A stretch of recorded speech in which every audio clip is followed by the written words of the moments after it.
Tikman natin to. Puti.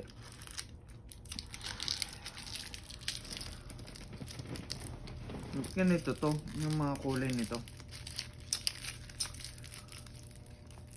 Sarap. Ano talaga pagkain ng tao? Tao?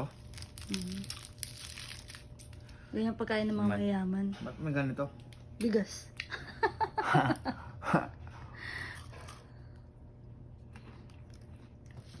Sarap. Grabe. Oh, masarap yung nasa gitna niya. Sarap. Ayoko. Sarap. Sobra. Lagi masaya na ako nakikita ko makain yan.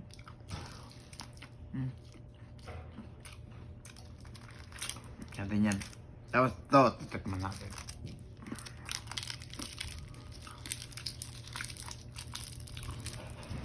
Bakit ganito? Diba pag yung milumbuksan mo yung bukas na yan dito? Siyempre nga iba nga yan. Ha? Iba-ibang ano yan, iba-ibang Ano yung balot. parang candy rin ng gano'n? No? Oo, iba-ibang balot yan. Diba mo, pag bukas po. Ang balot pa lang, mamahalin na. Ay, buto. Ba't ganito? Munggo. Ayun ang bigas na yung munggo. Oh, solid yun. Sarap yan. Solid yun naman. Ang sarap. Hindi, masarap. Ang sarap. Bibigyan pa kita ng pera. Sarap. Ano yun? Paano to? Sa'yo na. Hindi ko kailangan niya. Marami akong pera. Papakita ko sa'yo. Ano yung bag ko?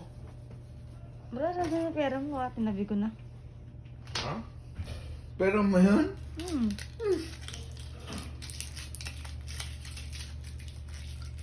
Eh, nakatikim ka na yun, ilang beses na eh. Yung. Ganyan, di ba? Yung. Yung gold. Hindi. Ano mas masarap sa tatlo? Ang puti. Puti. Mm. Ano ba ito? Ano ang flavor nito? Akin yan. Tignan mo. Nagagalaw yan. Kalat pa dito eh. Walang gamin pa yan dito.